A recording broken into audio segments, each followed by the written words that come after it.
In today's show, we ask, are humans growing less intelligent? And now, the TNT Talk Show, daring to go where other podcasts fear to tread.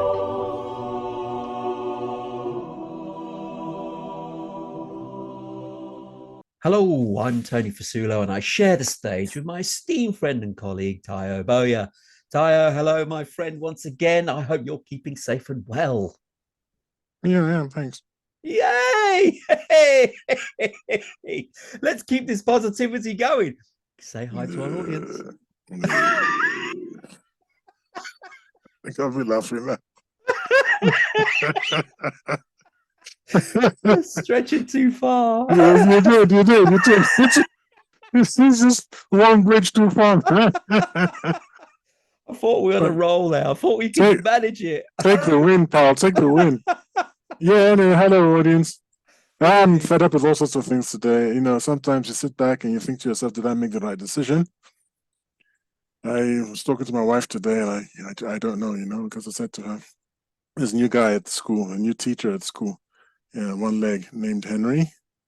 And she looked at me and said, why?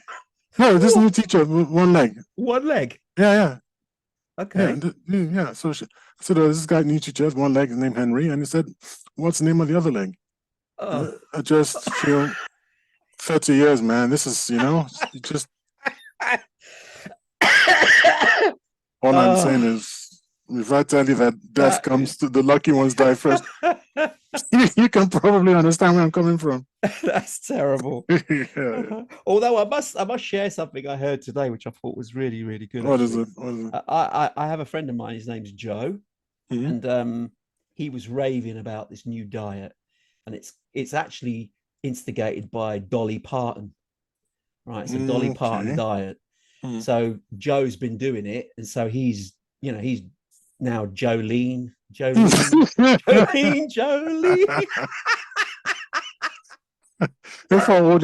our audience numbers drop, it's because of this segment here isn't driving them home. Can't live with it, man. It's getting really bad, man. Jolene. Anyway, on with the show. Now, today is just a normal show. We've only got one topic today, but it's an interesting one. And it's one that you've come up with, Tayo. And it's, are humans growing less intelligent? Now, obviously, you brought this up for a reason, that you're perhaps seeing evidence of this. Yes, well, believe it or not, there's actually I was reading this article, and it starts off with this rather interesting quote, if you like, or statement. It wasn't a quote, statement. It says, there's a simple reason you feel that there's a simple reason you feel that everyone around you is getting stupider. It's because they are. And that's rather intriguing, because it explains to me what the hell is going on. You know, when you sit down and think, what, really? Well, it turns out that humans really are getting stupider, and I've got a lot of evidence to back it up. Oh, yeah. So what do we mean by stupider anyway? That's the thing. Yeah. What define the level of stupidity? I mean, how? We've covered it on a couple of shows before, but there must be a gauge. We normally have an IQ scale, don't we, where we measure people on IQ. So absolutely. Is it this, or is it just common sense? Because is common sense even common? I don't know, but no, it's for scientists wouldn't go along with that with that, because it has to be more rigorous than that. They'll want to do tests, they'll want to have numbers, they want to be able to do maths and stats and things like that, so that it's testable and is rigorous. So, but do we class someone who is sort of a degree PhD as intelligent? Because I've seen some PhD people are incredibly stupid. They lack common sense. And so if you want to define intelligence just by qualifications, then we're going down the wrong path in that respect, because intelligence isn't just academic level intelligence. It's got to be the whole ball game, really, you would have thought. I don't believe that academic achievement has anything to do with IQ, intelligence quotient, which is what scientists measure. But don't they believe that people who say a PhD person who's got a PhD, and you need a fairly high level of intelligence to even get close to the qualification.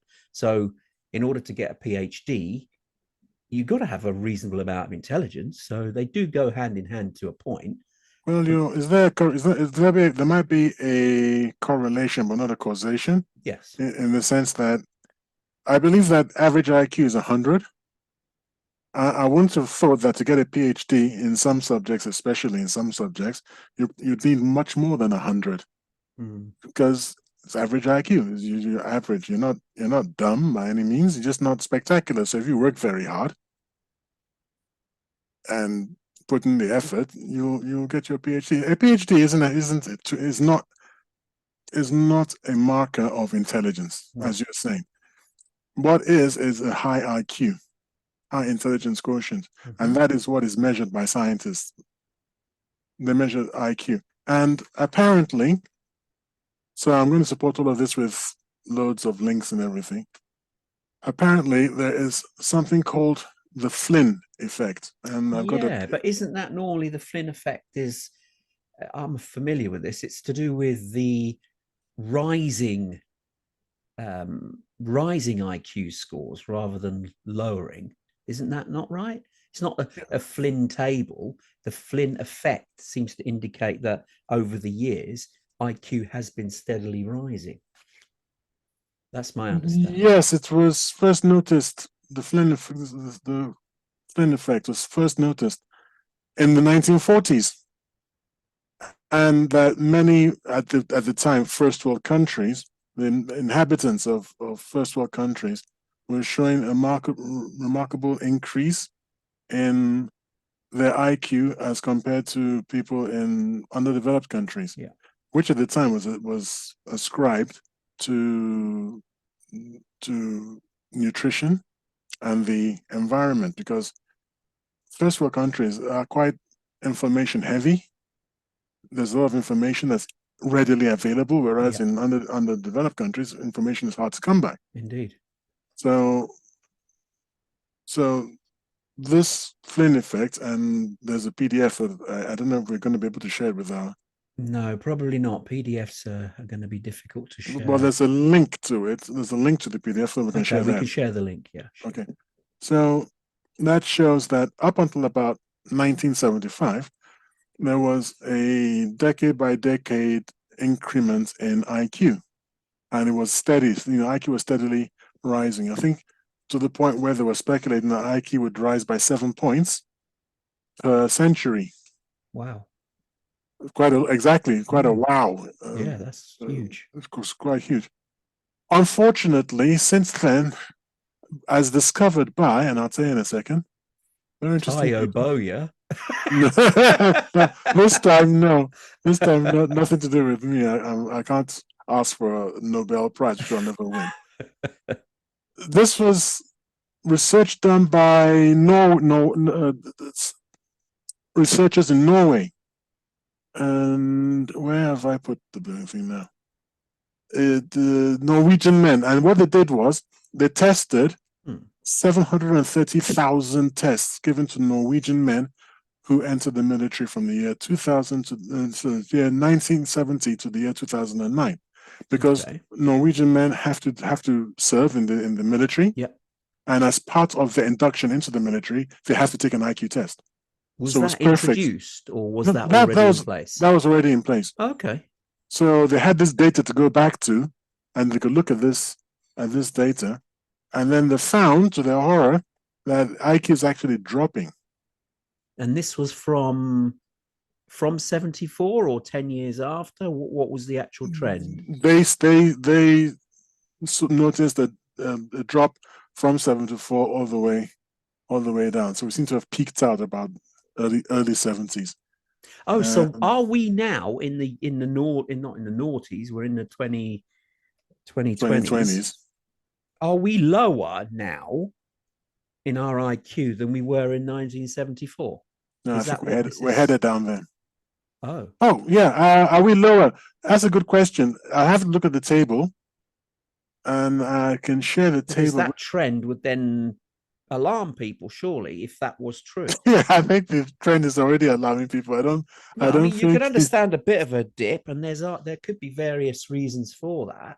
But if it's dropping considerably, so we're dumber now than we were in '74, well, this is what they're even saying. though, This is what I'm not saying so much 74. So we're getting dumber every year. So whether we're even dumber than 74 is hardly the point. The point is that we have peaked and we're getting well, stupider. that trend, if it's now a downward trend, Mm. we must do some additional studies to see why are we now becoming dumber? What is it? Is it is it because we're no longer doing the same, I don't know, cognitive tasks that we used to? Whereas in the past, if you think about it, before the 70s, if you had to work out some simple maths, out comes your pen and paper, and you had to work it out using what you learnt at school. And the mathematics came from that. Nowadays, what do? We take out machines. We ask Google. We take out calculators, and they do all the work for us. So we now don't have to tax ourselves anywhere near the way we used to in the 70s and prior. Now we have it all spoon fed. So if you're, it's like a muscle. If you're not activating your brain and sparking those brain cells and getting them used by number crunching at the very least, you're going to lose that part of your brain. It's going to be decay. It's going to get less fertile, less blood flowing, if that's what keeps it active. I don't know. But then it's gonna weaken like a muscle. You sit in a chair all day, don't get up, your legs will get weak. This must be a similar sort of line of reasoning, perhaps. Well, it is interesting. It's certainly interesting that you think that, and it's one of the things that I've shared the name with you. It's the Ragnar Frisch, FRISCH Center for Economic Research in Norway, who conducted Okay. this research, and Wow. they've thought about that, but there are competing theories. One of them is that better educated women now have especially in the West, they have not just the thinking ability to say that I want fewer children, but also the economic, social, and political power to control their own bodies, whereas they might not have in earlier times. I'm trying to come to grips with your argument here. Well, Why in should other IQ words, have any difference with women's? well, because in other words, the cleverer a woman is, the fewer children she's going to let herself have. Okay, And therefore, but the that then dumber means women are having more children, and therefore, dumber people are proliferating in society. Therefore, society is becoming dumber. okay. That's That's actually an got a name, by the interesting. way. Yeah, It that's actually an got a name. interesting It's called argument. the something hypothesis. It's called the fertility hypothesis of dumbness, which is quite a nice name. And what it's doing, what they're saying is, since around 1975, average IQ scores seem to have been falling. Some have attributed this to the effect of smarter women tending to have fewer children, which is called the fertility hypothesis, and as I put it, of dumbness. Wow. So because they are choosing not to have, just for economic reasons, but couldn't it be more to do with the fact that our economic reasons are the real root cause, not the choice that the women are having? They're having to make that choice because the economic conditions have worsened. Had the economic conditions remained the same, or in fact gone up, prosperity going up as a rule in civilized countries, if prosperity was going up, then surely women would have less need to say no to children. But they're doing it for economic reasons because they realize they can't afford to have children and then choose not to. Whereas the less intelligent perhaps are not making that decision. They're just having kids. You'd have thought so, and I used to think so. Now I can't back this up right now, but I happen to know. I mean, I've actually read this before. That surprisingly, it's not that way at all. That the richer you are, the fewer children you tend to have. Not in every single case, but in general, it gets to a point where actually having money means that you want to enjoy yourself rather than raise children. That's rather a So, selfish view, I suppose. Does that well, mean you have people no also children or just have less? you have fewer children. Mm. And there's data. I mean, like I said, I happen to know this. I just don't know where the data is. I've seen this before. But isn't That's how there, it is. aren't there more social economic reasons as well that there's less need to have more children? Because in the past, in lesser developed times, you needed to have a big family because not everybody would live to a ripe old age, and secondly, you're paying forwards. So what you're doing is you're looking after all your children now, because as you got older, you then hope that they would look after you in your old age. So Yep. that was the need to have lots of children. Mm-hmm. Now, because a lot of those, not services, you can put it that way, facilities are available in most industrialized countries, you don't have to have loads of kids because the system, if you have money, you can pay for those services rather than having to rear children throughout life. I don't know. That seems to be more logical. Well, I see a huge difference between the way children are brought up in Britain and they are in Nigeria, for example. In Nigeria, children are brought up to look after their parents. Yes. And it's part and parcel, it's the DNA of the society. You will look after your parents. And the idea of an old people's home is kind of weird. Why would I put my parents in old people? Those live with me. Yeah, they're your family. Family. But here in the UK, it's not like that at all. You end up in old people's home and nobody wants to come and visit because they're too busy trying to make a living. Now, that said, you're wrong about not requiring children. Actually, the state gives a lot of money to mothers, and the more children you have, the more money you get.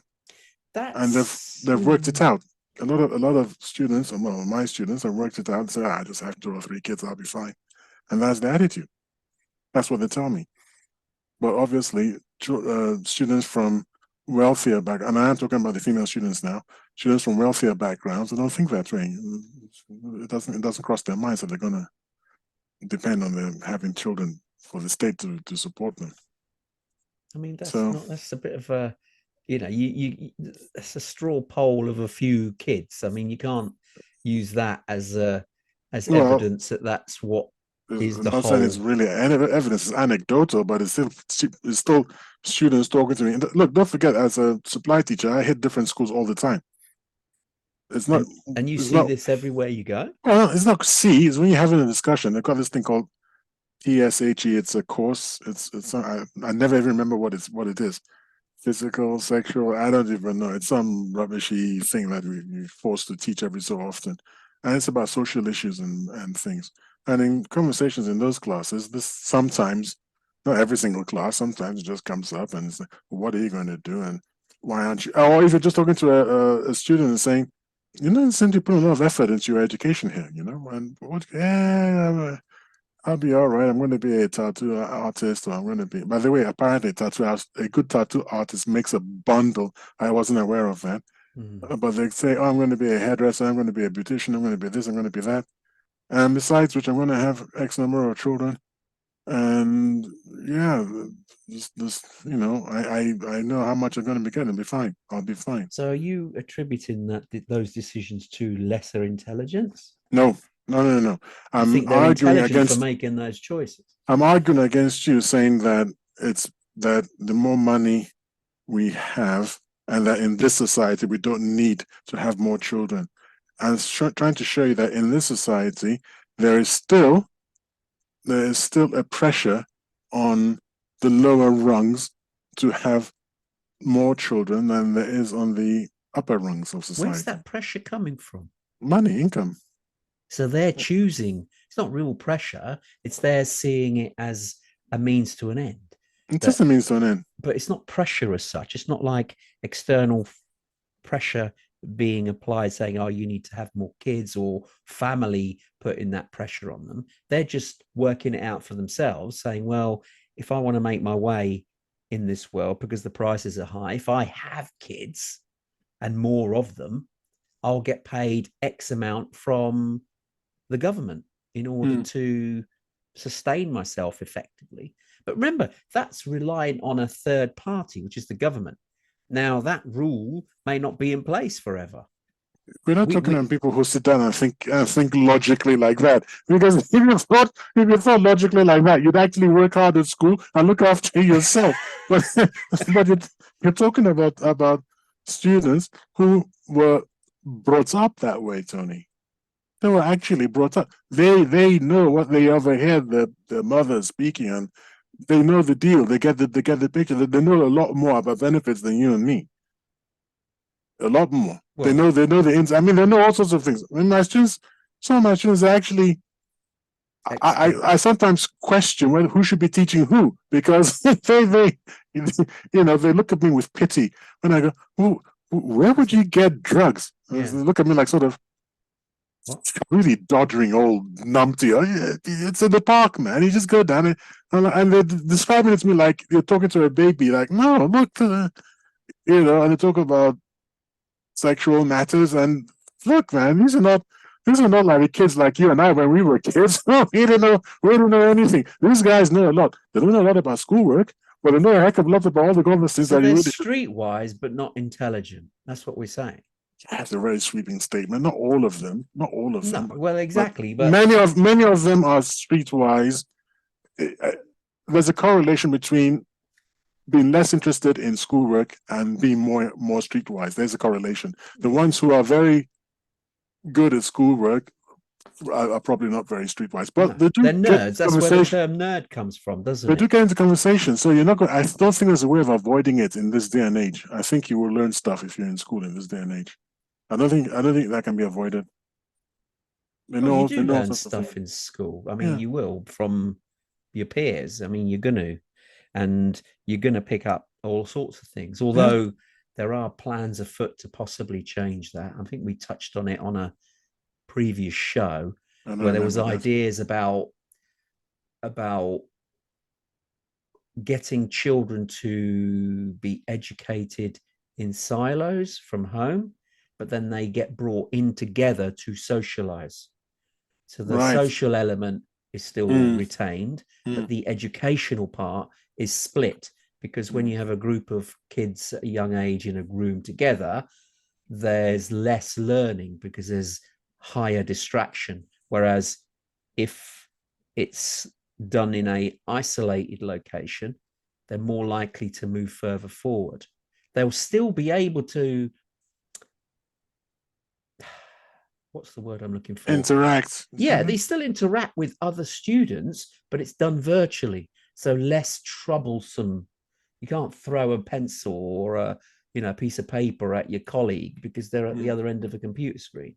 So it's that element of it for education purposes, but you bring the children together for the social element, which is equally, if not more important anyway.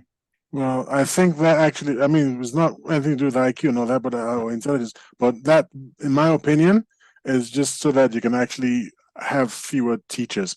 Yes. And because they're finding it hard to retain teachers, because teachers that is one of the ideas behind it. Because you find then that you can have one super teacher can teach a multitude of children, and that means you need less teachers. Whether you need less teachers or it's because they haven't got enough teachers, they're having to think out the box for alternatives, and this is where it's been floated, this interesting idea. Whether it's a go, I don't know, but it was certainly considered.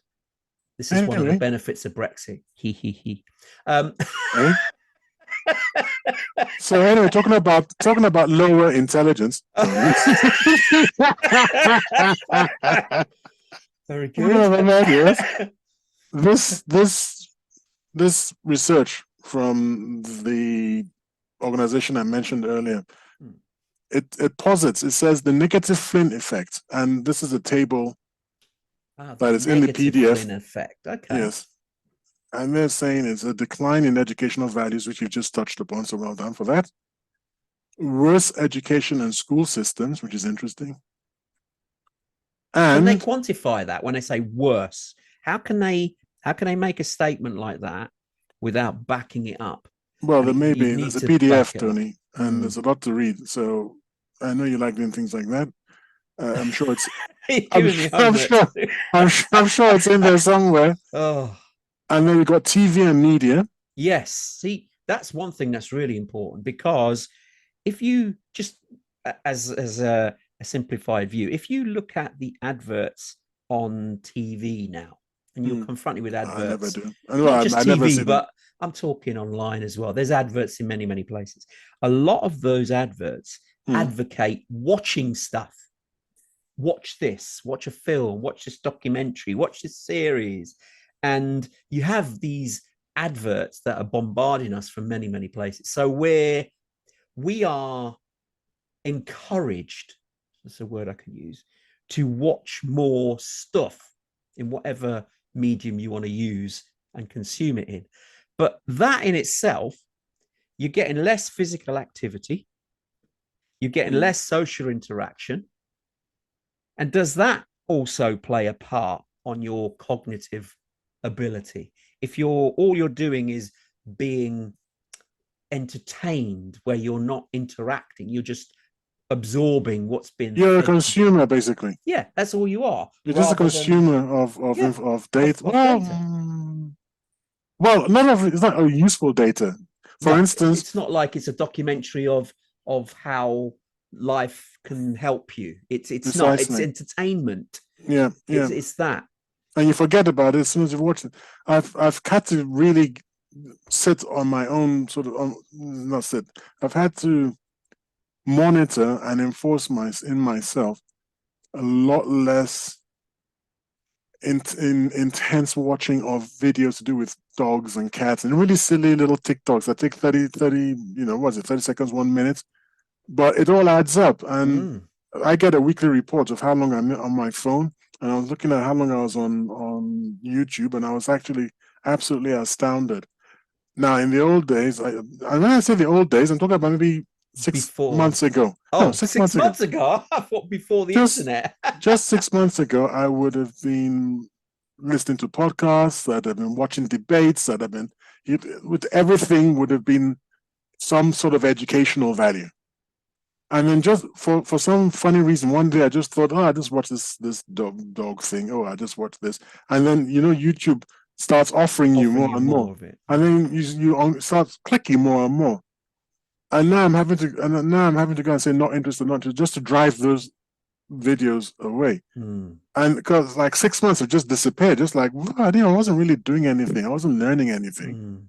So I said to one student today, I said, your phone can be your greatest ally or your biggest enemy.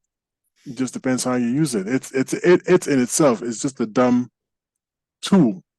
How you use it is whether it's going to be good for you or bad for you. Well, it's the whole internet in the palm of your hand. You have everything out there. What you choose to consume from it is up to you. You have that choice.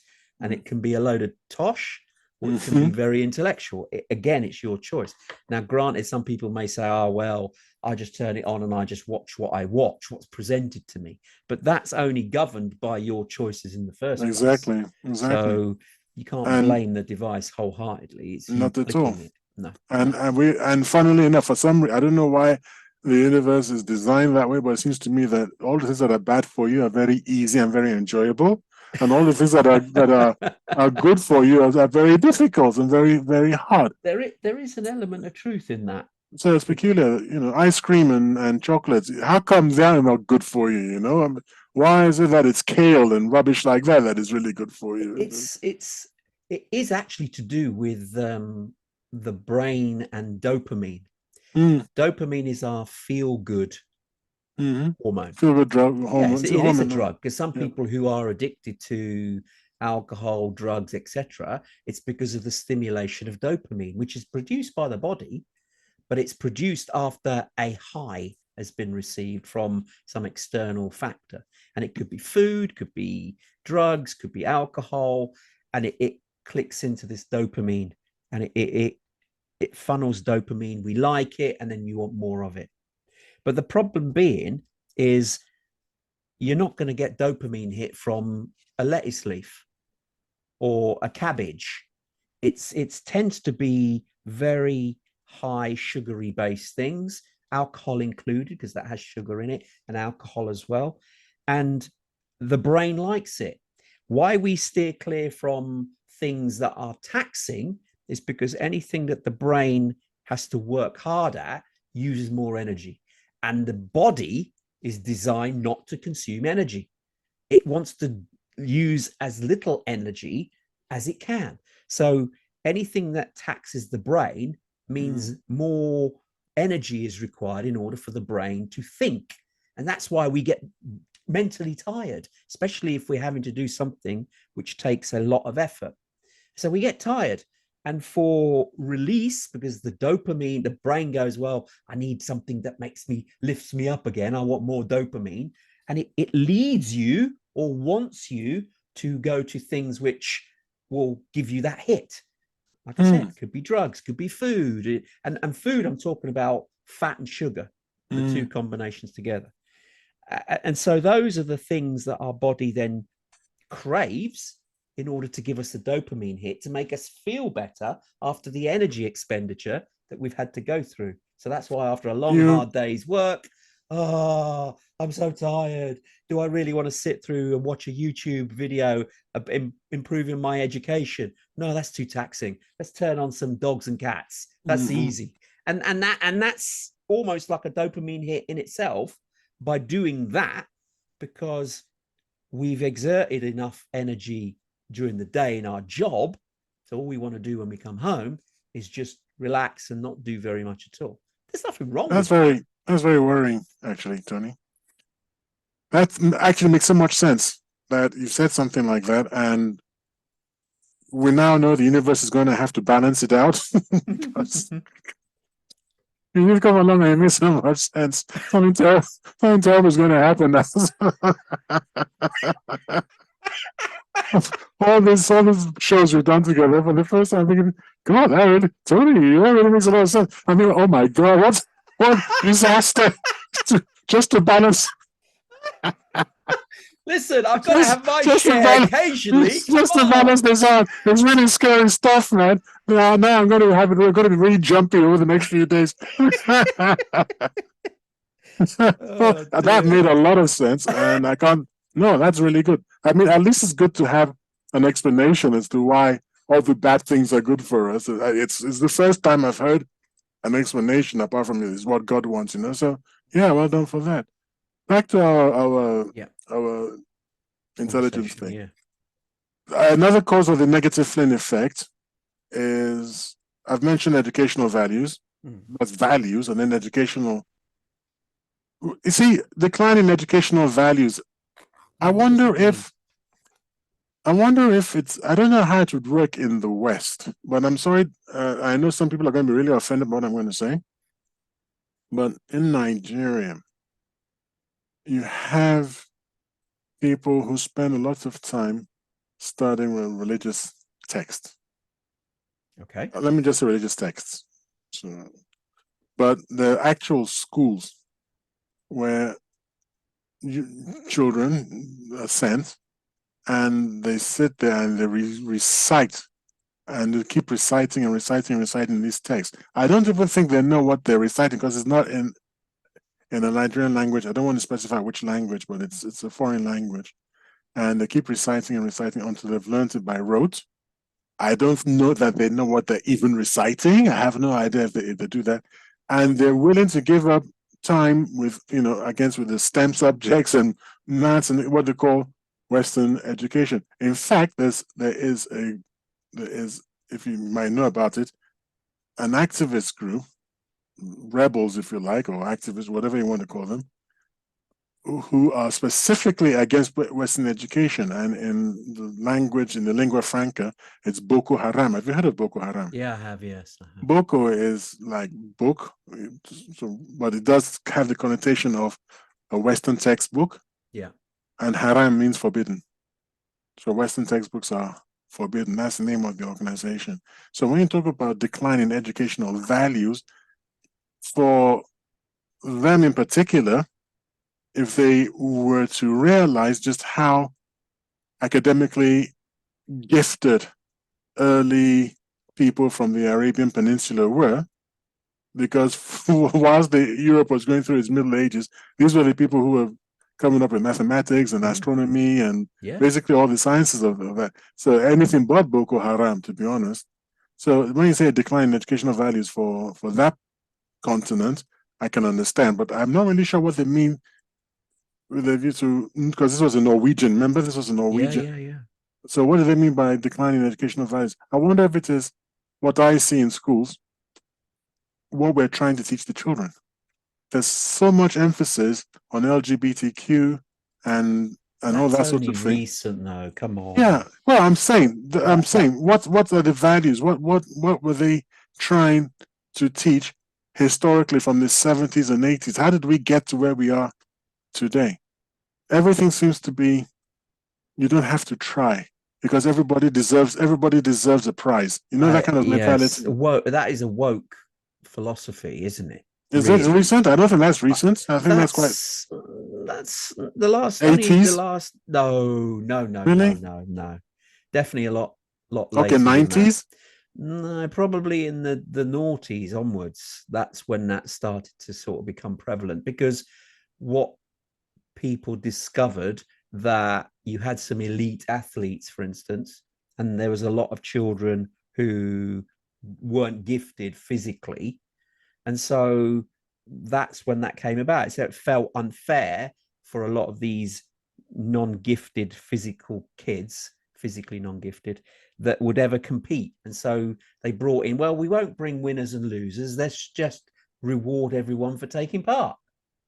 Well, there's nothing wrong with taking part and rewarding them, but then you should also single out the ones who do excel, because you're striving.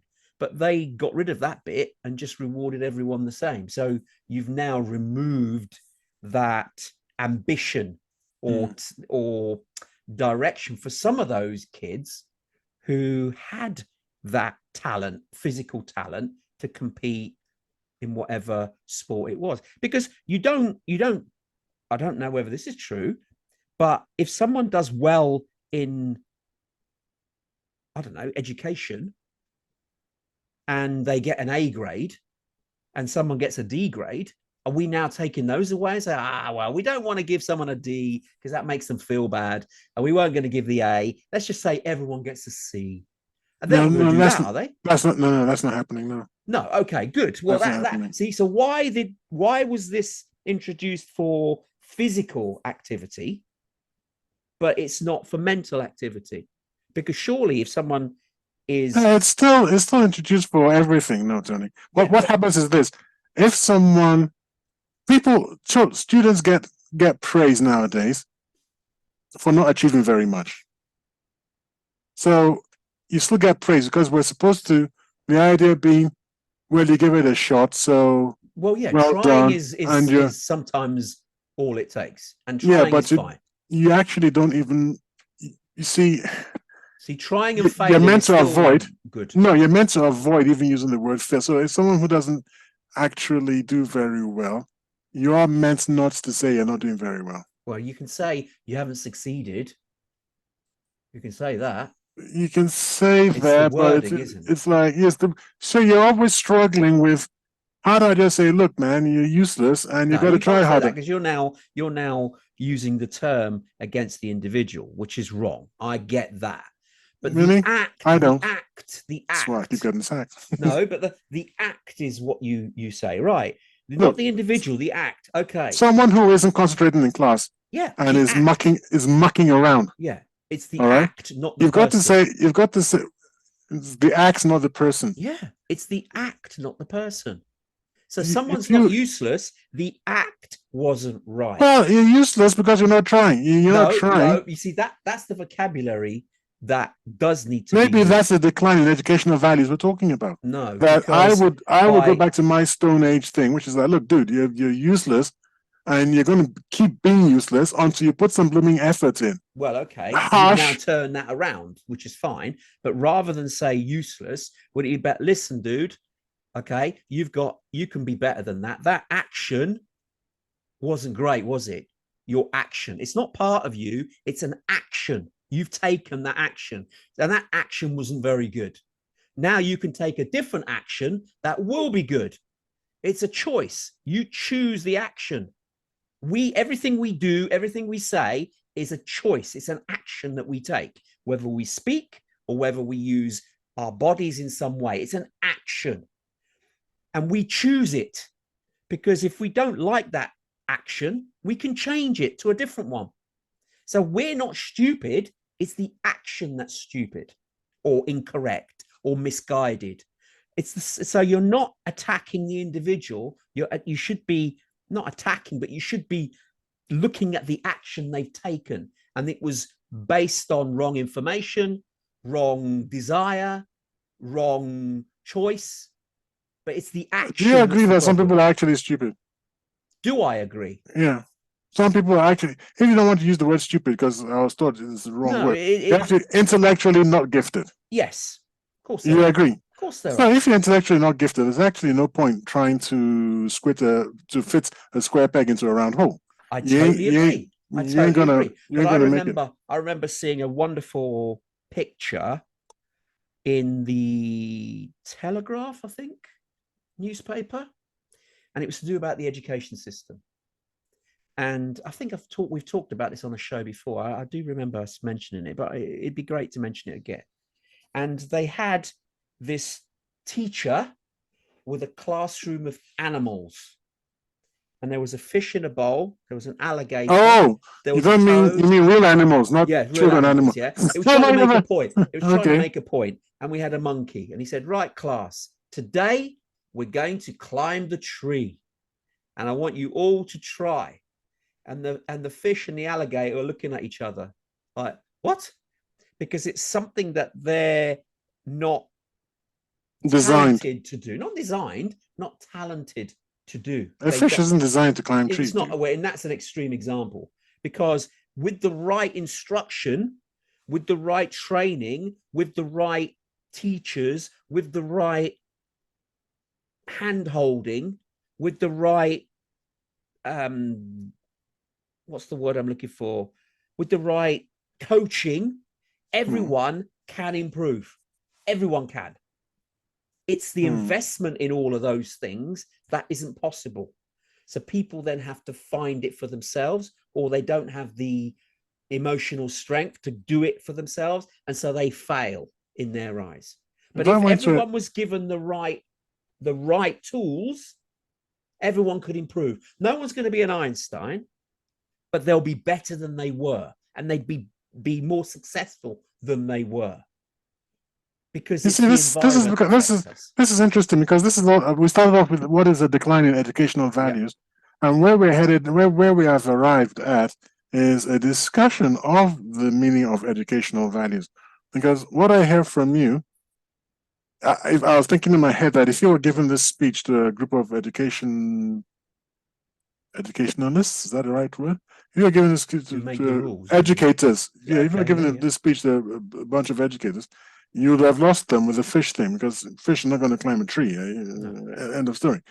So we just got to agree, because as you're the one that normally says this, that time is moving on. Yeah, it is moving. We're just going to have to agree that there is a decline, I think, anecdotally, in educational values. What are we trying to achieve? See, back in the old days, and I mean the old days now, not 6 months ago, back in the old days, we were just honest. Okay, you're useless. You're not going to get to uni. You're going to go and do a vocational. Boom. That's where you're headed. You're gifted. You're better. Better academic work. You can go on to uni, and there you are. You're kind of like middle tier thing. off to a poly you go. So that's what we did. And we did that for a very good reason, that it blooming worked. And then the bleeding heart people came out, oh no, some people are feeling bad. Yeah, I don't understand why no one is allowed to feel bad. Sometimes we feel bad, but at the end of the day, we'll be better. So anyway, that is why we have a drop in educational values. Now, according to this, that's the reason, just purely that, because bleeding heart people have taken away the pain reality for people. Yeah, reality sucks, and the sooner we get used to it. There was this fantastic thing I heard this woman say, but I wrote it down. I don't know where it's a quotation. I tried to find it for the end of the show. Something like yeah, life sucks. Now sit down and eat your biscuits, or just have a cookie or something. Just like yeah, just jog on, man. That's get on with it. And I thought, wow, that's coming from a woman. Well done, her. Worse education in families. Where I am, did I tell you? Was it you I was speaking to? That I went to a school. Yeah, last week. I was in the school last week. I was speaking to a teacher, and she was like, "Oh, her." I was about the disruptive students in the class, and the teacher said, "Oh, yes, so and so, such a name. This name." I went, "Oh, yes, yeah, that. Well." Her mother and father were exactly like that. I've been in this school for 25 years, and they were just like that too. So the point being that we have a lot of that. Our new headmaster is trying to do something about it, that we're getting the children of the children who themselves weren't. So is in that entire family, do we take them away from them? Do we get the social workers involved? Because actually, they don't even get any encouragement from the home environment to even do well at school. If you want to walk around in class, walk around in class. If you want to step outside that the teachers say so, go ahead. What's the problem? If things like that. And so what do you think her children are going to be like? Again, so when worse education in families. How often do we teach life skills to children? Well, I try to every class, and it gets me into trouble. You see, when is that on the curriculum? It's not. Well, the PSHE, I suppose, is what it's supposed to be. Is that what that is? That's what it's meant to be, yes. Because life skills, I mean, for instance, bringing up children, how best to bring it up. You see, because bringing up children's a major part of society, but we don't get any education about it. All we do, we learn on the hoof. Because granted, not everyone's going to have kids, but wouldn't it make sense to have good training in it? Yeah, train you. This is now granted, you're not being able to train every situation. At least get a grounding, something about, well, what should you do when kids don't want to do homework? What should you do? Should you encourage kids for education? These sort of values, because otherwise we've now got to a situation where we can't put the genie back in the bottle. Is that that's correct? Yes, you can't put it back in the case example you've given. The parents don't know how to educate their child and encourage their child because they were never taught it, and subsequently they haven't learned as adults either. Because you'd have thought, well, maybe they didn't learn as kids, but they may have got that education somehow into adulthood. But clearly they haven't, because they've had kids, and the kids are replicating exactly what the parents did because the parents knew no better. So when do we nip that in the bud and say, look, we need to start teaching parents as well as children the value of education, of what it can bring, rather than leaving it to just, they'll work it out for themselves. Well, if that's the case, then some of the changes that we're making in terms of what we touched upon, let's take away the pain element of life. We'll take that away, but we won't give them the true learning on how to live life. You're taking one thing away, and you're not equipping them with what they need in their day-to-day lives. And I find that, misconstrued. There's not a joined up thinking there. Why is that not being taught in a proper structured way? That doesn't make sense to me. This headmaster is trying to bring in the parents with the children. That's his strategy. He wants to bring them in and to, as you say, actually do some training, which is very remarkable. It'd be interesting to see. That should come from a government level, so everybody does it. Well. What can I say? That's not what's going on. Anyway, so we've got sent me the PSE education. PSHE. Yeah. What it means. Do you want me to read it out for the benefit Yes, please. of our listeners? Yes, It please. says, personal, social health and economic education is a school curriculum subject in England that focuses on strengthening the knowledge, skills, and connections to keep children and young people healthy and safe and prepare them for life and work. PSHE education is defined by the school's inspectorate. Right. That is quite high level. Mhm. That doesn't give you, it just gives you a synopsis of what it means, but this thing on focuses on the strengths, knowledge, skills, and connections. What is that in detail? What are they trying to do? Well, sexual identity, feeling, being able to accept other people, being able to accept yourself, internet, online security, looking after yourself. But to me, it does actually mean that you're basically telling the children to be, well, I keep calling them children, the students, to be paranoid and to be very, very worried about everything.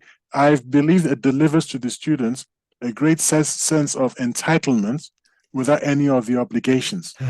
Everybody is so entitled, and you say you're entitled to this. It's your right to this. It's your right. Fine.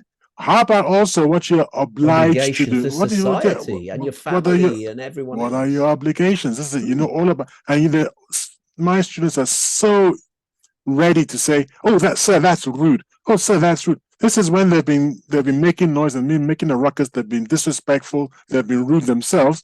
Now we say, you know a lot about being rude when it's other people doing it. You don't seem to know anything when you're the one doing it, do you? And then they go, yeah, exactly. So that's but sometimes that's actually really good what you've just done there, because if you've pointed that out, maybe they just weren't aware, and you've now made that point, and it's like, oh, because sometimes people aren't aware. And this is where the lack of education comes in. PSHE. So I'm saying you're always telling them what their rights are. I want to hear a lot more about what their obligations are. Yeah. And that, what's the rule? I mean, okay, let's move this slightly, because you're talking about obligations, because that's really important to a properly running society. You want your population to have obligations to the country itself that you live in. And I know that if someone wants to join the UK, come to the UK and live, they've got to do that people test, is it? Yes. Living in the UK, I think it's called. Yeah, and they've got to do certain things in order to pass and understand their role in society. Why don't they extend that to everybody?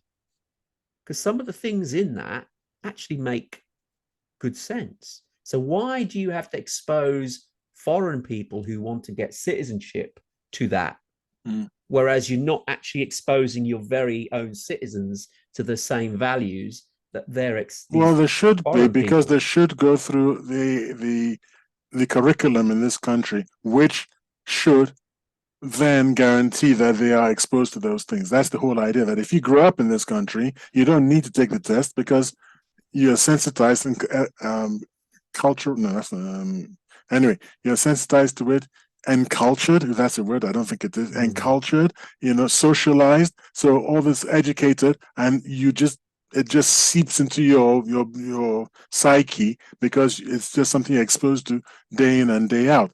But if you're coming from a foreign country where a similar thing happened, but a foreign kind of thing happened, then you need to study specifically how it works in the UK. So I can kind of see why you wouldn't make a Briton go through, a native-born Briton go through that. I'm not sure, because some of the values that are being given to our foreign nationals who are looking for citizenship are some of the very values that it looks like some of our own citizens don't have. Well, I didn't say the education system was working, Tony. I just said that's what it's meant to be doing. I said it's working. So this PSHE is part of that. I'd like to see what that is and whether that is part of it. And do you think, okay, back on our topic itself, do you think that because, and do you think, first off, is this a good idea, this PSHE? Do you think that this would rectify some of the quirks we've spoken about already during the show? A properly designed course, absolutely. a properly designed PSHE course. Does this sound a bit like just words just to Good appease citizenship. people? Good citizenship. I mean, we've had courses like that before, haven't we? Just being a good citizen. What does that mean? Well, exactly. Well, if we like not putting your feet up on train chairs, and not spraying graffiti everywhere, and being conscious respectful that of everyone and your everything. country, this is your country. You do have a stake in it, and the truth, what is the fact and what is the lie, and things like that. But that is so controversial nowadays. I don't know how anybody could teach that. I want to move on because go on. I'm mindful of the time here as well. I was presenting a train of thought here. So I'm deliberately not mentioning what is the most heavily weighted, according to this study. Okay. The most heavily weighted reason. So the next reason they're given is worse nutrition. That with all the sugars and fats, as you yourself mentioned, it's not exactly healthy brain food. Absolutely, it's not. And over a period of time, that will have a deleterious effect on society. Well, that's strange you should say that, because there is growing evidence to say our diets are affecting our cognitive ability. Yeah. So that could be a factor. Yeah. But they only give it 2.8 though as a weighting, whereas Roots Education all adds up. And the more our diet gets worse, which it is doing, because we're now getting almost to 50% of overweight and obese people in the UK. We're following the trend of the US. They're ahead of us. They're almost up to 70% obese 70%. Yeah. 70%. 70%. Virtually everybody. Well, it's obese or overweight. And now overweight can mean just a bit more than your BMI. A bit pudgy. Yeah, okay. Yeah. But that's a lot, because that puts extra strain on all sorts of things, society at large, on the health system, although they don't have one per se. But there are a lot of factors when the health of the nation is impacted. And so, you say 2.8% effective cognitive ability. Absolutely, but that could get even higher. Wow. Then the penultimate is worse health. That our health, I suppose, being based on worse nutrition, moving around so much, stuck in front of a screen for too long, so our health is also worse, and that has an effect on our minds. So it's inevitable. I agree. I think that is really true, and I don't think we give it enough credence that it deserves. Is our sedentary lifestyle nowadays.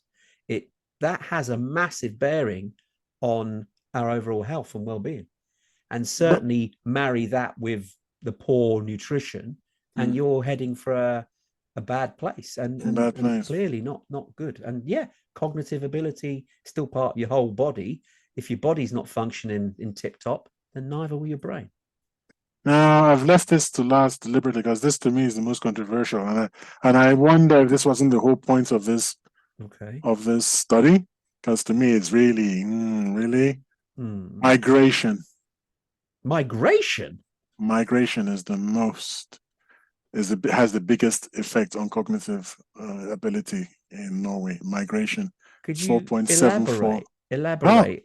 Well, according to them, they're waiting. It's got 4.74, and declining educational values. The next worst impact on IQ is only 4.72.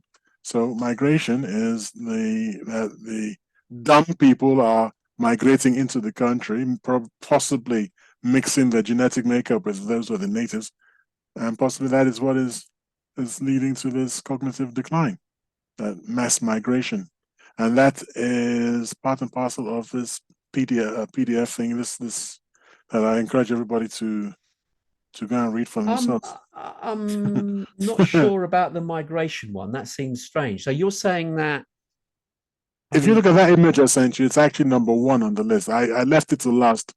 Migration, good grief. Yeah, so you think, okay. Wow. Yep. That's what they blame the most. They are testing Norwegian men, and I just wonder, why would you put migration in there? Because you started testing from 1970, and migration was quite a more recent thing. I don't see how it could have had an impact. I mean, when did mass migration start? Certainly was post-noughties. Am I right? Yeah, that's right. So again, that's why I just when I looked at that, I thought, oh, that's kind of weird, because when did mass migration even start into Norway? It wasn't No, in the '70s and '80s, '90s. it's not even one of the most sought after countries in Europe, is it, for Nope, migration? Is it nope, not? no, I wouldn't So have I thought don't so. quite understand how that has been the reason. Although It's, this tactic of migration, during the Second World War, hmm. it was practiced by the Germans, or somebody tried to influence a society by sending more of their soldiers in to infiltrate and procreate. Wasn't that Germany into Poland? Because Was it Germany to Poland? Silesia, whatever the place was called, it's been going back and forth over the centuries, and the Germans think it belongs to them, the Poles think it belongs to them. Frankly, it's been changing hands back and forth, and Hitler and there are quite a lot of German speaking people towards Western Poland, I believe. I think it was called Silesia or something like this. So yeah, I believe that's what he was trying to do. The idea was to flood the place with Yeah, Germans and then and turn around and change it. say, "This is German." I don't know. It's just been Interesting. arguing back and There's forth. been techniques like that over the years, other places, but we haven't got time to touch on that No, today. Okay. Migration one's interesting. I'd have to look into that, but I'm really not convinced that that's the reason. I think it's as more a bit. more Oh, social declining aspects in the society itself as opposed to migration. I don't see why that in particular would be a decline in education and cognitive ability, but okay. Anyway, because I'm mindful of the time here, do you want to sum up on this topic? Do you think that humans are growing less intelligent? I don't know about humans. I mean, this is one study of one nation. However, there's certainly a very widespread perception in Western Europe, and I'm including well, in the West, because I'm also including America and Canada and Australia, there's a very wide perception that there is a general fall in IQ, which has taken place since the 70s. It's really widespread. There's this research, the other research didn't really get to mention. There's one in the New York Post. What's this? I'll send you the link. And there's something going on, whether it is simply there's an argument that our tests have changed. So are we really comparing like with like? And that would question goes, would people from 1940 do well in an IQ test if we were to give them one today? Well, like for like, they wouldn't know. They'd be a bit behind in that respect. No, it's supposed to be all to do with visual perception and things like that. There is nothing. It's not meant to be knowledge specific. So if I asked you who is JFK, that's not an IQ test. That's just like, knowledge. Yeah. Yes, but if I say if you put this cube on top of that, I don't know, prism on top of that, what would happen? Yeah. What would you get? So that's what IQ is supposed to be. Indeed, and to me, I mean, I'm mindful of the time here, but to me, it's the if there is evidence of this, it's to do with the decreasing exposure to demanding cognitive tasks. I think so. That's the one for me. Because those who play games are very good at certain things. I mean, they kill at certain things. Yeah. But they're very specific. Indeed. Things, visual, what do you call it? Spatial. Yeah, spatial awareness. They're fantastic at that. But when it comes down to other things, because there's no practice. Yeah, and that's all it is. The brain needs the practice. Like our muscles need practice to move around, lift things, walk around. So does our brain. So to me, that is probably, in my opinion, the number one reason, rather than all these other fancy things that they're covering. But anyway, unfortunately, we have reached the end of the show for another week.